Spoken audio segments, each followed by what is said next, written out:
morning, everyone. Happy Friday. First of all, I would really like to share my gratitude with Ms. Havard for supporting us with all of this, with Max Amsterdam, Ella Ramick, Rachel Naiman, and everyone else that's here. We're so honored for this. So my name is Ms. Goshen, and today I want to talk about the power of storytelling. For me, storytelling is deeply, deeply personal.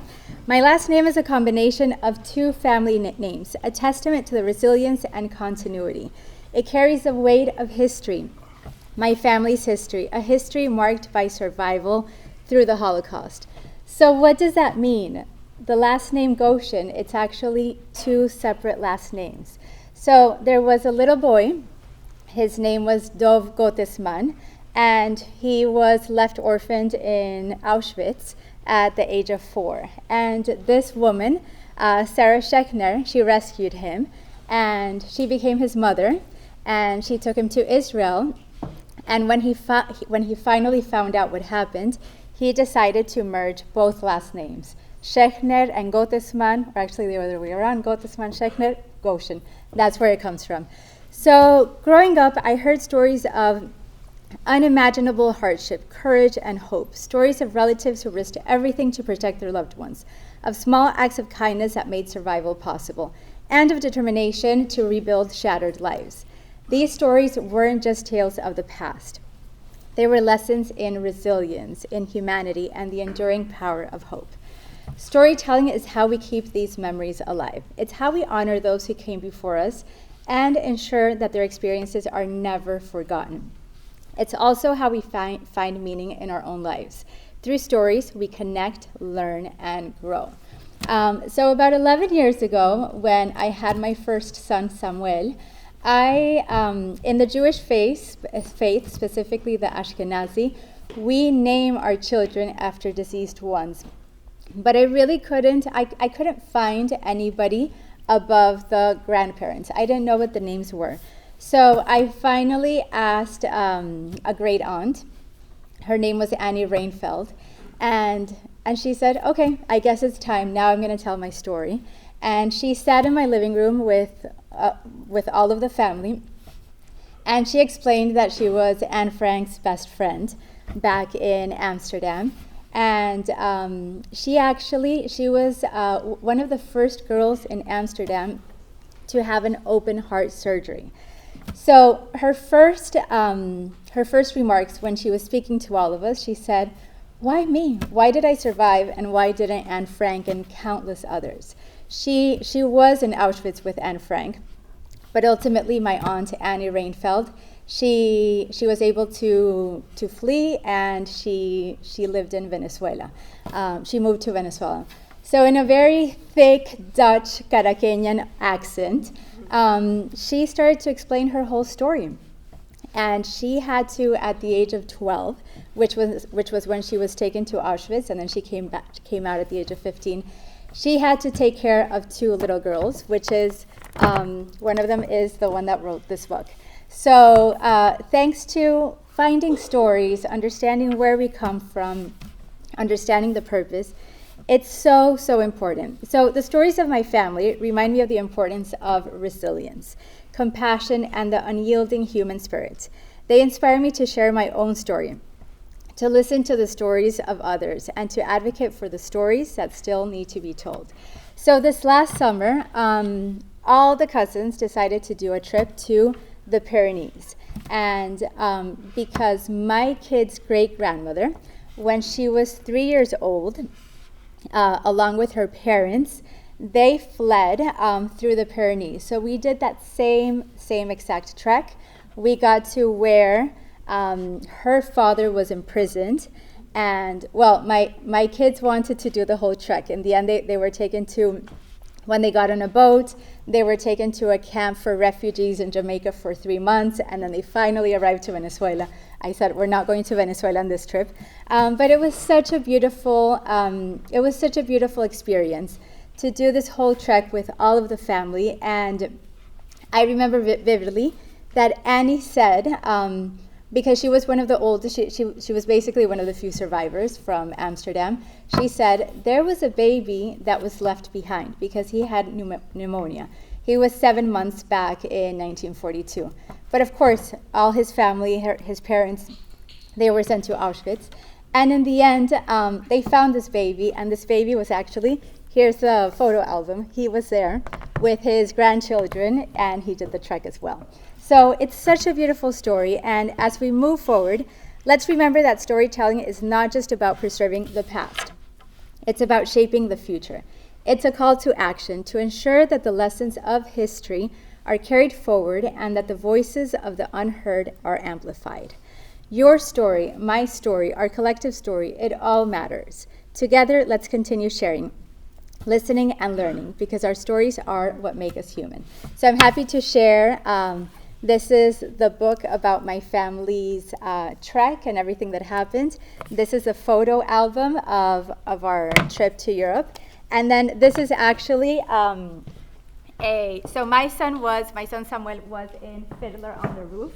And I told him, your family is basically Fiddler on the Roof.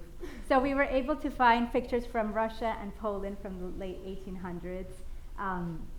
And here he found out about his name. So here he wrote Gottesman and Schechner equals Goshen, and everything that happened here. So I think it's a testament to everything that we can share. So I would like to happily and gratefully introduce Alison Berg.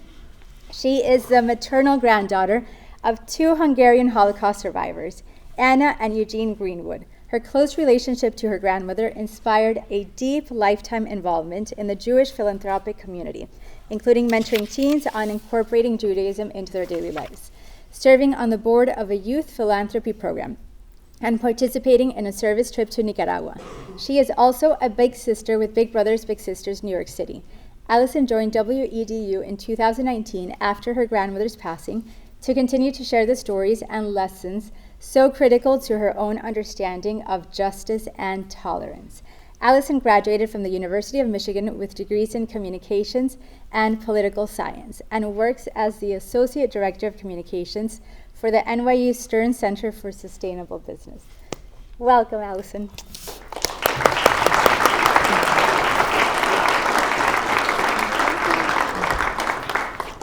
Hello, everyone, and thank you so much for having me here. So, as Ms. Goshen said, my name is Alison Berg, and I have the pleasure of serving on the board of a nonprofit organization called 3G NY.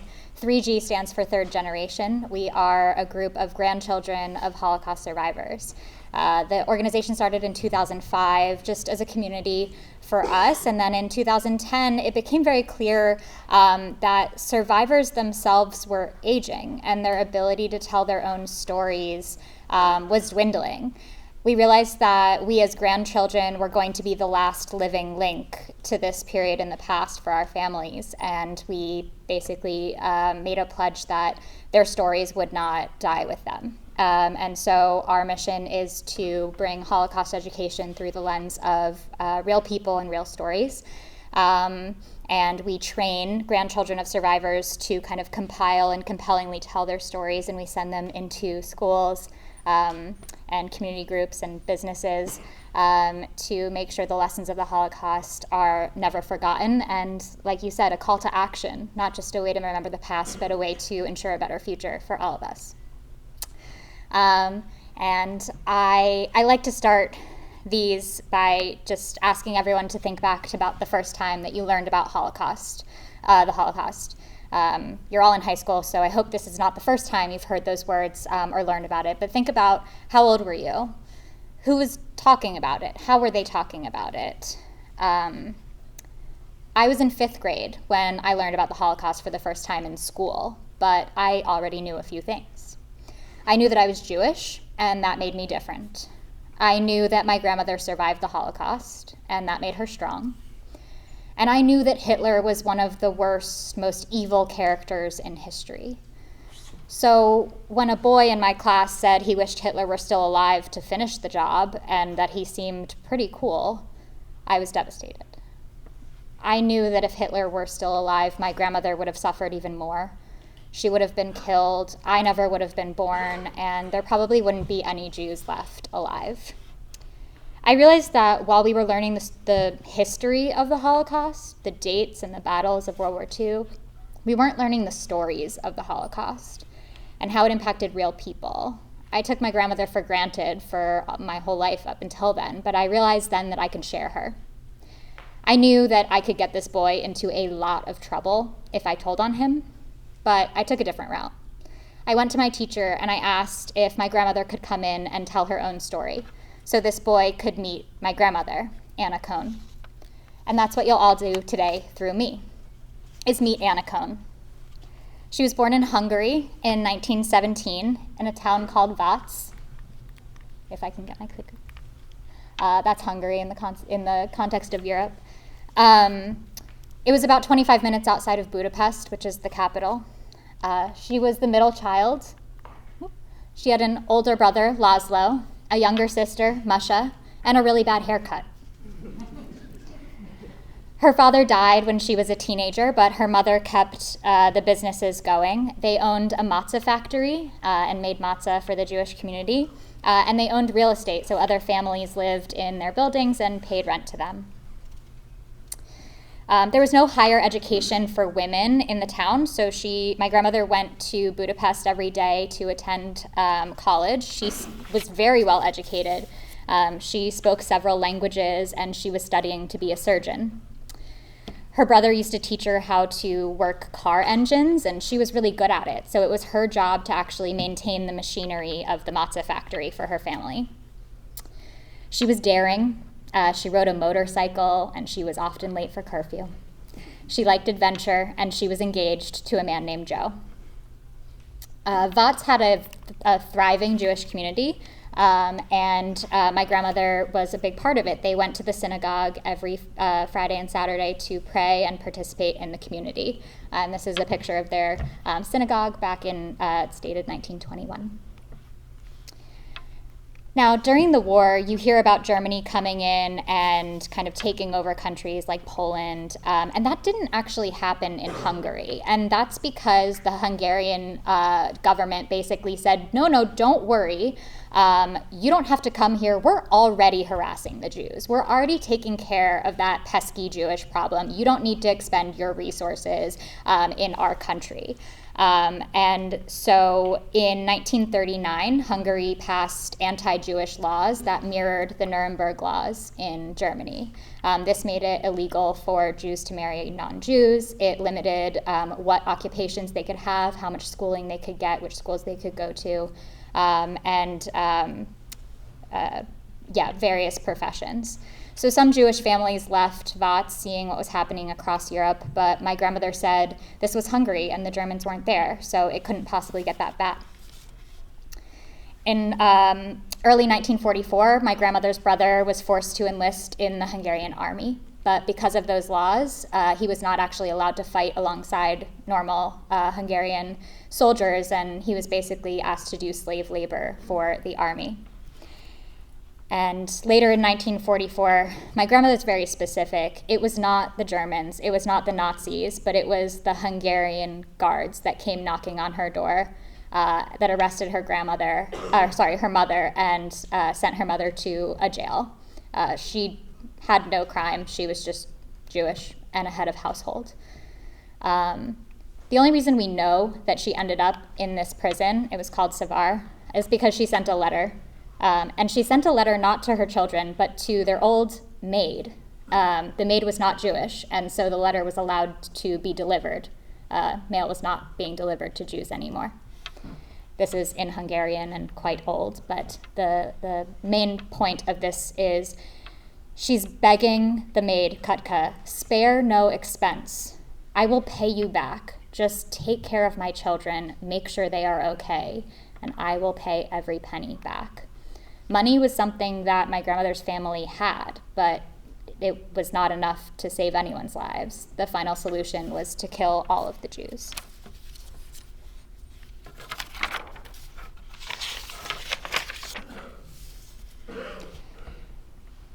In April of 1944, the police came back. There were only two young women living there, and they were told to report to the local ghetto. My grandmother had seen this happen, other families be taken from their home and never return, so she understood that as soon as they left their house, it would no longer be theirs. So she gathered a couple of her most precious belongings, a locket with her parents' faces, diamond necklace, some photos, and she buried it under the matzah factory. They put some, a toothbrush, a pair of pants into a suitcase, and they reported to the local ghetto. The local ghetto in Watts happened to be the synagogue. The place that they used to go to pray and express their faith became a prison for that same reason. They were forced to wear yellow stars. They weren't allowed outside of the prison ground or the ghetto grounds, and there was not much food to go around. But their old maid Katka used to come and slip them food through the fence, trying to live up to the promise of taking care of them as much as she could. They were in the Watts ghetto for about a month when they were then loaded onto cattle cars. These were trains that were meant for cattle. And there was about 100 people in each car packed in. My grandmother said people of Watts cheered as they saw the Jews being loaded into these cars, happy to be rid of them. They were on a journey for 3 days without food, without water, and without a bathroom. My grandmother said they stopped at one point, and the people of whatever town they were in came in, and they started spraying buckets of water on the side of the cattle car. And people inside would splinter their faces trying to rub up against the side, trying to catch just a drop of water. The people outside knew those inside were dying of thirst and wanted to tease them. A lot of people died on that journey of thirst, hunger, and sickness, but there was nowhere for their bodies to go. Being surrounded by dead bodies would become normal. My grandmother told her sister to be strong. When they arrived in Auschwitz, there was music playing, and a lot of screaming in German, but German is a language that she actually understood. She was grateful to be out of the stale, putrid air of the cattle car, but she said that the smell in Auschwitz was a new and different kind of awful. My grandmother was put into a very long line, and she noticed that the youngest and the oldest were being sent left, and everyone else was being sent to the right. And as they got closer, she could hear them in German saying, "Children's camp, more food, better, children's camp." Now, my grandmother just didn't want to be separated from her younger sister, so when she got to the very front of the line, in perfect German, she said, "She's 16 years old." It was a lie. Her sister was only 13. But it worked, and they were able to stay together. We now know that there was no children's camp at Auschwitz. There was a gas chamber to the left. They were forced into group showers. Their heads were shaved, and they were given one striped shirt and a pair of boots. Now, you hear about a lot of concentration camp survivors having numbers tattooed on their arms that replace their identity. And my grandmother actually didn't have this. This is because it's 1944, and the Germans are starting to lose the war. They don't have time to keep track of all the people that they're about to kill. She did get a number, but no tattoo. They weren't given beds, they weren't given barracks, and they weren't given a job in Auschwitz. And this kind of scared my grandmother because she knew if she wasn't helping their cause that she was at risk. They slept on the floor. She never saw the gas chambers, but she said that's what she learned from the other prisoners was that horrible, horrible smell of the burning bodies. It was 24/7, so she said they got used to it. She never saw the gas chambers, but she said people were always digging. Just everyone's job seemed to be digging mass graves for all the bodies.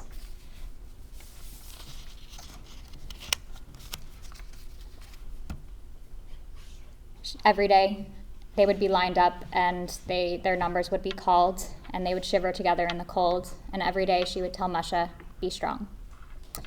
A month after arriving at Auschwitz, I've totally lost my way here.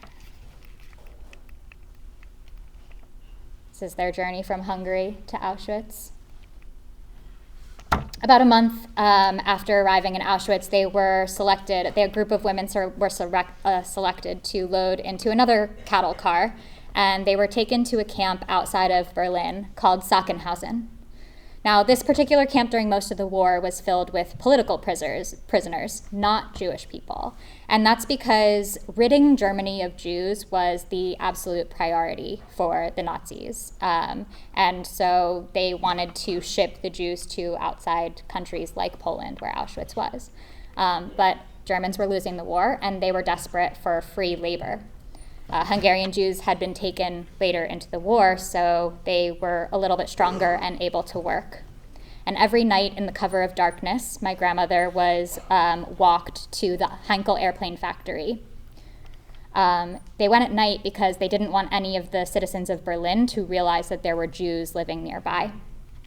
So in pitch black, they would walk to the Heinkel airplane factory where they would work on an assembly line. This is a picture of the factory at that time, and you can see the swastika on the tail of the plane. She would work on Nazi bomber planes with other Hungarian women. In the factory, one of the four men took a liking to her younger sister, Masha, and he brought her an apple one day. He told her to hide behind the machines and enjoy it. An apple at this time in the war was an unthinkable luxury, and he would have gotten in a lot of trouble if he was found for that little piece of kindness. To this day, my great aunt says that that very ordinary apple is the most extraordinary meal she's ever had. Not everyone was this kind. Another day, a Nazi handed a metal pipe to my grandmother. He put a gun to her head, and he told her to beat the woman working next to her, another Jew. She froze, but she was hit in the head with the gun. He repositioned it against her skull, and he told her to swing the pipe. So she did. In that moment, the Nazis had not just taken away her home, her family, her identity, but they took away her humanity. And she vowed never again to be an agent of their violence. So, using the knowledge of machines and car engines, she sabotaged the wires of the Nazi airplanes. And it is true and recorded that airplanes made in that factory at that time crashed without explanation, and historians attribute it to women working in the factory. And that was my grandmother. Now, I didn't know that particular story until I was much older. I thought that my grandmother was in Auschwitz for most of her time, and so when she was in her late 90s and mentioned being in Berlin during the war, I corrected her. I said, no, Grandma, Auschwitz is in Poland. And she told me the story about the pipe. Actually, she didn't tell me. She shouted it at me. She had icy blue eyes, and they were wide and filled with urgency. And at first, I thought she was having a flashback. I thought that she was reliving the worst moment, probably of her life, one of them at least. But then I realized the fear wasn't for herself. As she gripped my arm, I realized that it wasn't fear for herself, it was fear for me. It was a warning that this isn't just a scary story or a tall tale. This actually happened to her, and it can happen to anyone. It can happen to me if those in power lead with hate and fear, and others don't stand up against it. Back at the camp during the day, they slept on stacked wooden platform bunks. They used their boots as pillows. My grandmother used to sneak out and steal cooked potato peels from the trash of the Nazi canteen. She said it tasted like candy. It's one of the only reasons they had enough food to survive. They were whipped, tortured, and starved for a year. She told Masha to be strong. My grandmother didn't know when this would end, but they started hearing more airplanes kind of above the camp, and they were told to take cover. And the Allied forces were clearly advancing, and the camp was evacuated on April 21st. 33,000 prisoners were lined up and told to march northwest into the Black Forest. People who stumbled or fell were immediately killed, and the group just kept marching on. My grandmother said that they would pick bark off of the tree and eat it. They walked for 11 days. She said this is the only time she actually ever felt like giving up, that she wouldn't make it. And this time, little Musha was the one who told her to be strong and carried her along. It saved her life. They entered the Black Forest and they were told to go to sleep, and they hadn't slept in 11 days, so they didn't question it. And when they woke up, the Russians were gone, and the Germans were gone, and the Russians had liberated her. This was more than 120 miles from Sachsenhausen, where they started. 120 miles without food or water or sleep. 120 miles is here, all the way to New York City, and halfway back. An estimated 15,000 people perished in that death march. Those who survived were taken to a displaced persons camp. My grandmother said that they can thank the Russians for liberating them, but they were their own type of evil. My grandmother spread horse manure all over their bodies to keep the German soldiers away from her and her sister, because apparently they were going from hut to hut looking for watches, wallets, and women. After a few weeks at the camp, my grandmother was strong enough to return to her hometown, and as she has expected, a new family was living there, and all of their belongings were gone. She dug up the photos that were still there, including the diamond necklace, the one that she later gave to me, and I wear today. She learned the prisoners of Savar, where her mother were ultimately evacuated to Auschwitz and murdered.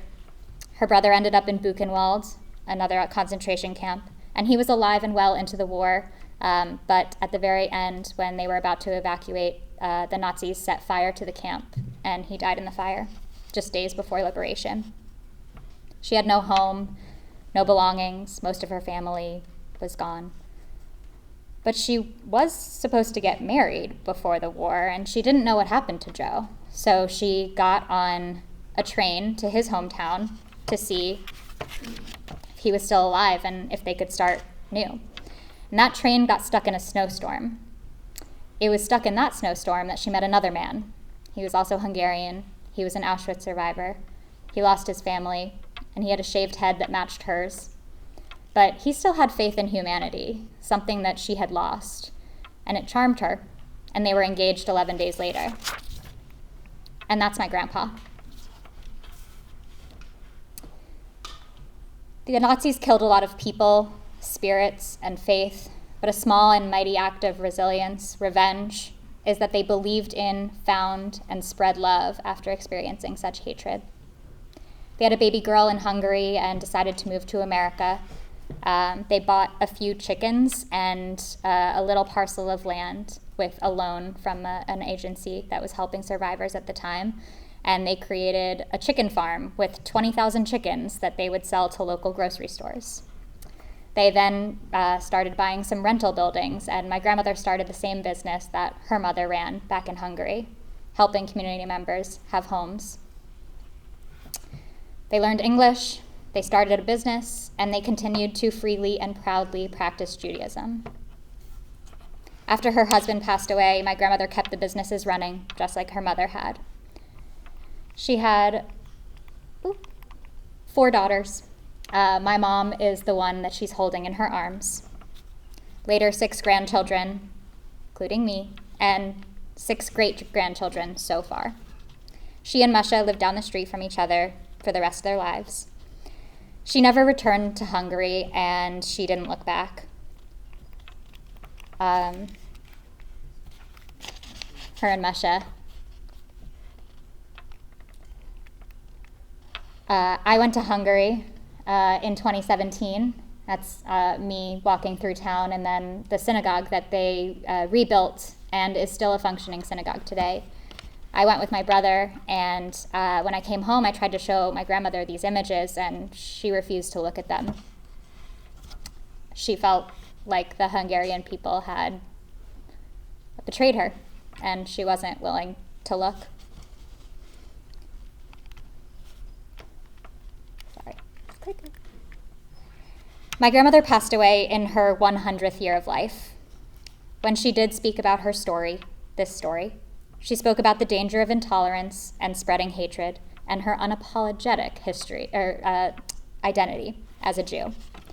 I do believe that part of her devotion to the faith later in life was to spite those who tried to take it from her. She was stubborn like that, but it's how she survived.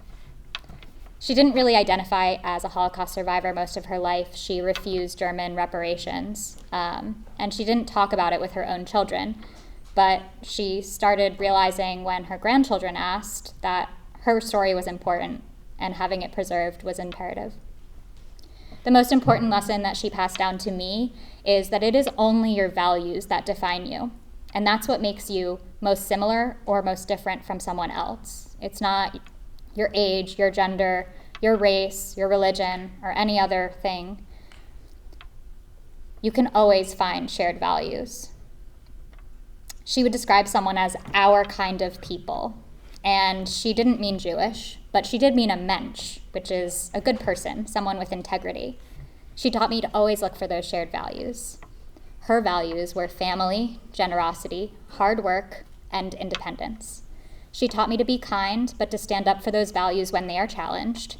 And above all else, be strong.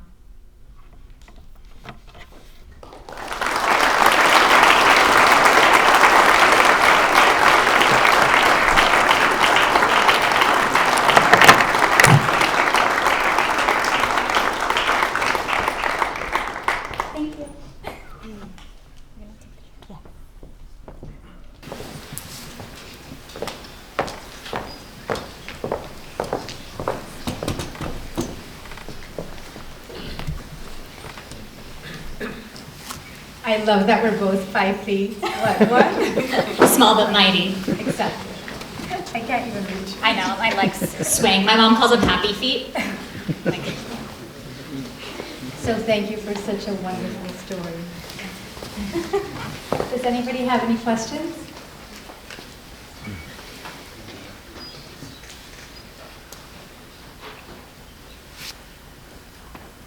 I know it's a lot to take in. I'm wondering if before your grandmother passed, if she, here as an adult, found other survivors. I know she didn't like. It sounds like she didn't like to talk about her story too much. But did she have other survivors that she was able to connect with, and what that experience was like for you and for her? Yeah. So first of all, we had like a posse of survivors in my family between my grandmother and then my grandfather has a whole separate life and story before the war, and so his cousins and etc. There was a lot of tragedy, but a lot of survivors as well. So I grew up with this posse of survivors, and then I went to middle and high school in the Princeton, New Jersey area, and there is a very vibrant survivor community there as well.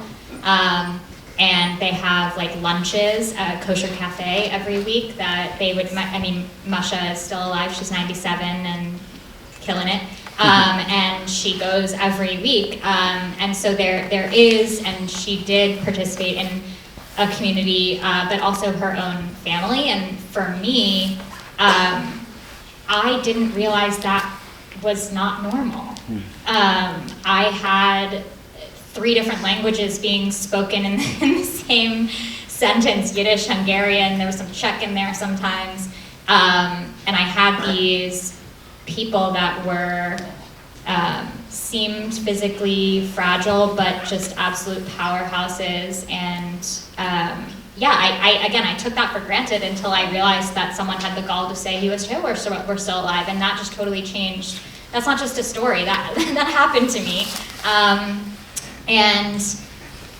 It was a good realization and got me out of my bubble, and also made me realize that I needed to share her. And we were very lucky that she did have that community, and you'll find that when people came over and found an ability to have a job, they would then bring other people. So my grandmother was here with her husband. Masha was still in Hungary at the time, and my grandmother said, "Come, you'll marry my husband's cousin." And she did, and they had a lovely life together. And so there are pockets of survivors across the country, I think, because of that. Similar to any immigrant group, I suppose. Thank you, and thank you for sharing too. And one thing that I find interesting is that there are so many stories that need to be shared. So this aunt that I was talking about, she never shared her story until she finally said, okay, it's time. We need to do this. But there were so many people, and I read this in Evelyn's book. Evelyn is her cousin. And she said that her childhood was, her parents were living through grief and they wouldn't tell her absolutely anything. So it's wonderful to learn about these stories, find out about, what happened to them, who were their sisters, their brothers, and yeah, it's so interesting, and that's why 3G and Y, right, is the 3G. It's the third generation, because we have a very different experience than what we call 2Gs, the children of survivors who were raised by these people who were obviously traumatized in ways, we can't imagine. I didn't even give the most horrific stories that my grandmother had. And the children didn't know this. They didn't learn about the Holocaust in school yet. It wasn't part of the curriculum necessarily when they were going through school, and so they didn't understand it. And then 3Gs come along, and now there's like this intergenerational aspect of it, and grandparents tend to be more open with their grandchildren, and that's something that we see across.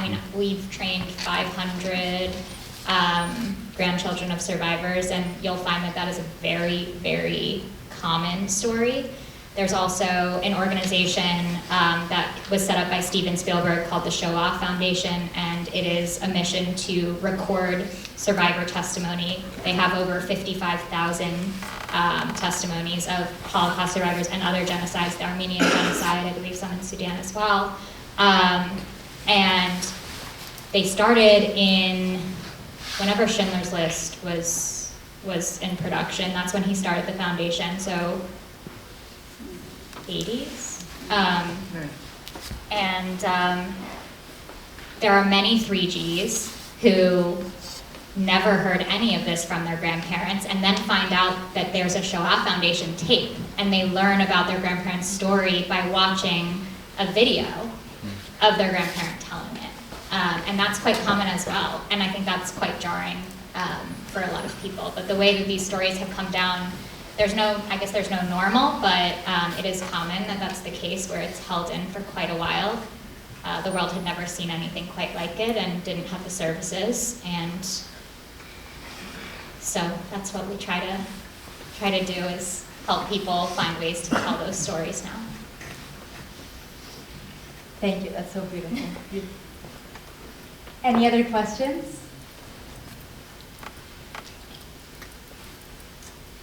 Yes. If your grandma was here to see you speak about her story, what part of her story, in her opinion, do you think she would find most vital to share with an audience this big, this diverse? My grandmother would be mortified that this is happening. Masha, on the other hand, is a superstar and loves it. My grandmother was an extremely private person, and I think would be wildly uncomfortable with what I do. I have come to terms with that personally, because I feel that it is important, and her legacy is more than that. And she shared the stories with me for a reason. The parts, I think that the parts that she would feel is most important is, again, the so what. She would be very uncomfortable with the poor me, the feeling that pity from people, anyone who would see her as weak because of this. I know that seems like an oxymoron, but the idea that she could be so weak that she could be in that situation, and she would want people to think about, what can I do today to make sure it never happens again. And that doesn't mean stopping anti-Semitism. It means stopping all kinds of hatred and intolerance, and being welcoming to other people from other countries, people with funny accents, people who, we were talking earlier, hoard Sweet and Low in their pocket and can't explain why. I think that she would not make it about herself. She would then turn it around on each and every one of you. and ask you, what are you going to do about it? And that's something actually, you know, we do as well. And I hope that we all have more questions, but in the meantime, something we do is this 3G, 3 acts of honor. And there's statistics. You can't maybe vote yet, but when you can vote, you should vote. And you should know that when you articulate your plan to vote, you are statistically more likely to then do it. So if I say out loud at lunch, I'm going to go to the voting place, I am more likely to actually do it. So I want you sometime after this to say out loud to somebody what you're going to do in the next 3 weeks to honor my grandmother. Is it going to be you're going to tell this story to someone else who wasn't in the room? Are you going to ask your grandparent about their life story? What are you going to do?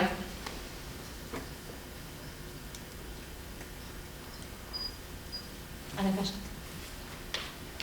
I have a question for you. It's a little bit personal. So I have 3 kids. My oldest one is 11 years old, and I write a book to each one. So they each have a notebook, and I'll say, today was your first violin class, today, so on and so forth. But my kids, they don't know what the Holocaust is. And when we were doing this project here, this poster, and when we were doing the family tree, you know, my son Samuel started to notice, like, okay, what happened to all these people? So what is the best way to teach future generations, especially with everything that's going on, about these stories so that we can honor each and every one of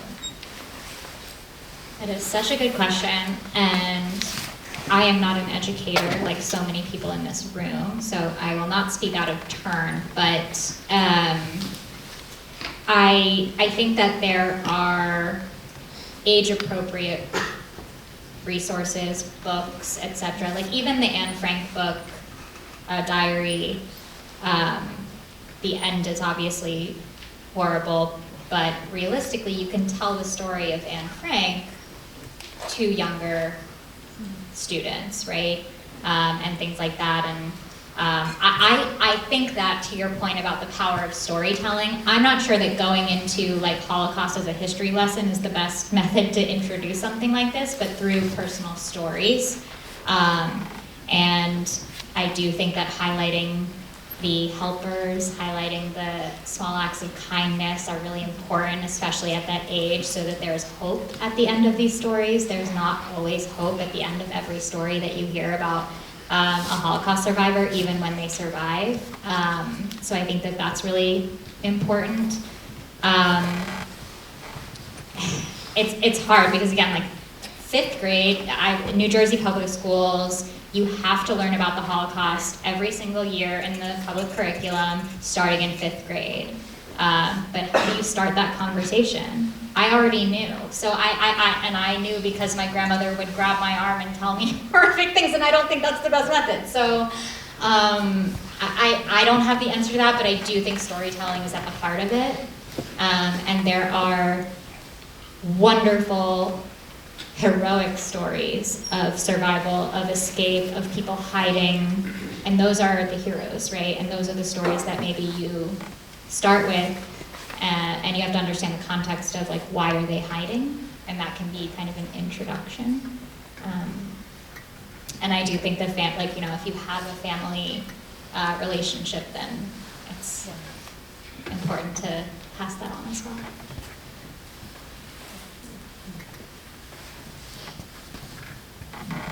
Any other questions, comments?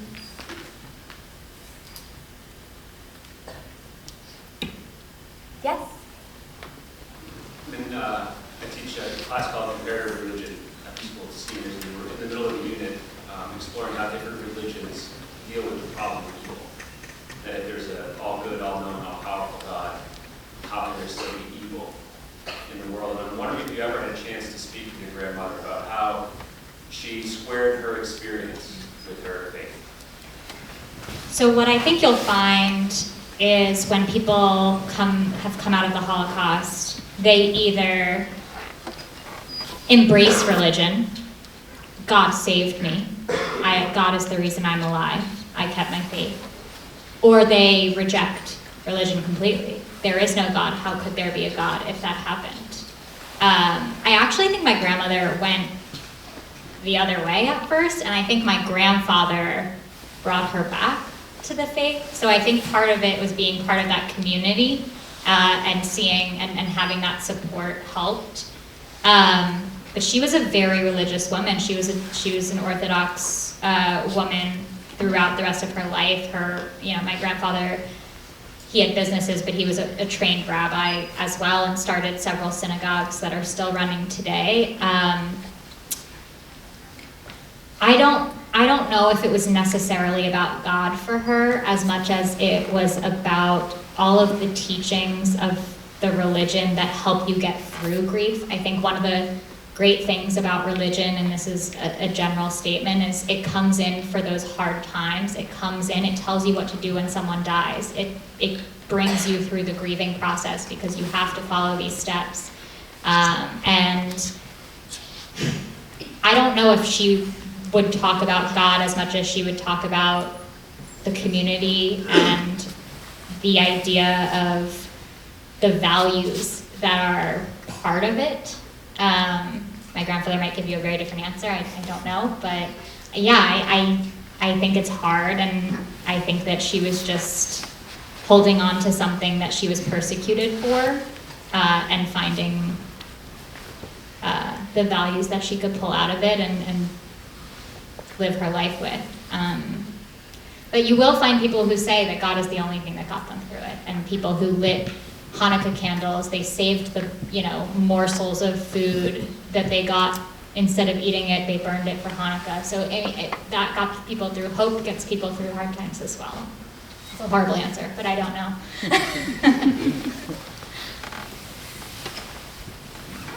And I think it also depends on how people react and how they utilize their religion, their identity. In one of these stories in the book, when they were already settled in Venezuela, one of the siblings came home and she said, "Oh, all Jews are bad." And then they said, "Well, but we're Jewish." And it's like, well, what does it mean to be Jewish? I don't know.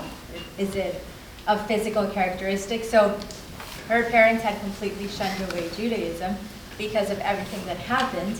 But then little by little, each person was able to be at peace with their identity.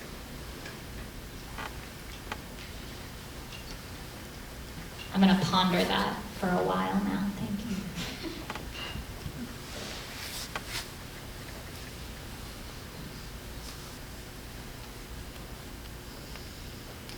Any other questions?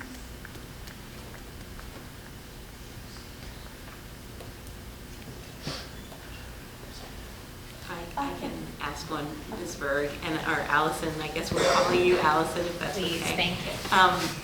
When you visited Hungary, did you talk to people there who were alive during this time and aware of the? I never heard that about Hungarians sort of telling the Jews telling the Germans rather, we'll take care of it. Did you talk to any folks about that, and how alive is that history in? So in Budapest itself, there's one of the biggest, oldest, and most beautiful synagogues I've ever seen.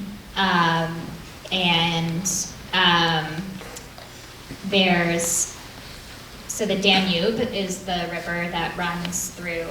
It actually separates Buda and Pest, which is what encompasses Budapest.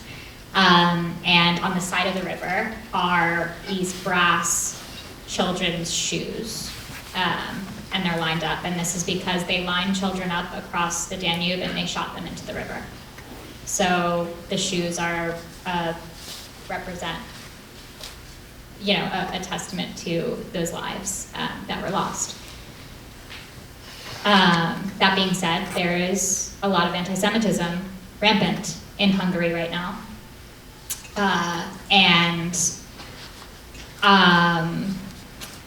I did not speak to anyone who was alive at that time. I did go to, so my grandmother's father had died before the war, so he has a grave. He was buried and has a grave, and we went to the Jewish cemetery, and we couldn't get in because we couldn't communicate with the woman, and she is used to people coming in and vandalizing. the cemetery. And it was a comical back and forth of me trying to speak Hungarian and failing miserably until I could finally say the word grandfather, and she ended up letting us in. But that to me tells you, and she was an older woman. I mean, I don't know if she was alive during the war yet. So, just for context, the International Holocaust Remembrance Day is next week or in 2 weeks. It is the anniversary of the liberation of Auschwitz, and it will be the 80th year. So if you were alive 80 years ago and were old enough to remember anything, right, you're quite old now. So I was not able to talk to anyone alive at that time, but just that experience of trying to get into this Jewish cemetery and being turned away because they thought we were going to be destructive was telling to me of what it's like there now. But there is that, the Jewish synagogue in her town is still there and still running, so theoretically there is a Jewish population, but I don't know what the quality of life is for them necessarily. And my grandmother is extremely bitter about the people who literally cheered while she was sent to her presumed death. That was, this is not my grandmother's story, but again, I do these trainings for other 3Gs, and someone was telling a story how when they were their grandparent was being loaded onto a cattle car, there was one woman who was holding up her child to watch, like, look at this good thing, like you would at a parade, look at the good things, and then there was another woman who was trying to give food, right? And the grandparent said, how could there be these two kinds of people in the world? How can these two people exist in the same town, in the same place at the same time? And I said, and he's like, do I tell that story? And I said, you have to tell that story, because then the audience gets to decide, which one do I want to be? Do I want to be the one that gives the apple, or do I want to be the one that gives the pipe? Do I want to be the one that holds my child up jubilantly, or do I want to be the one who helps? All of us get to make that choice in our everyday lives. It's not going to be life or death situations in the Holocaust, and I'm not trying to equate anything to that. But we all get to make those decisions. Are we going to be the ones who help in the story, or are we going to be the ones who made it worse? Or did nothing, which also makes it worse.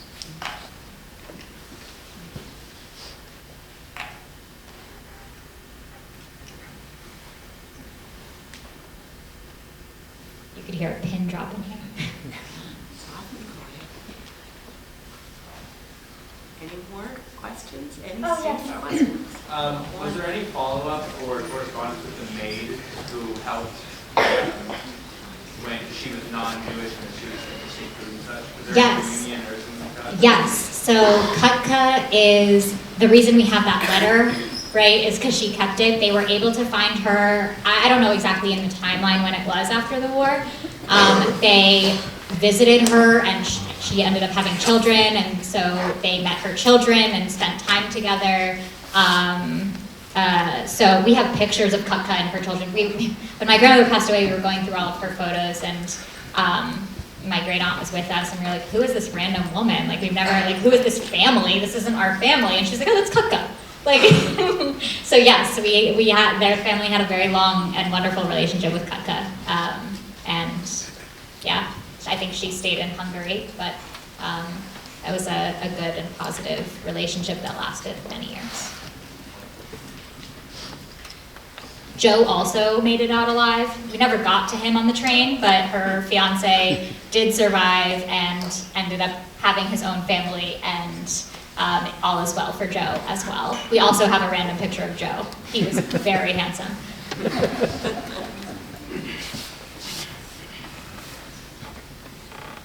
Any other questions?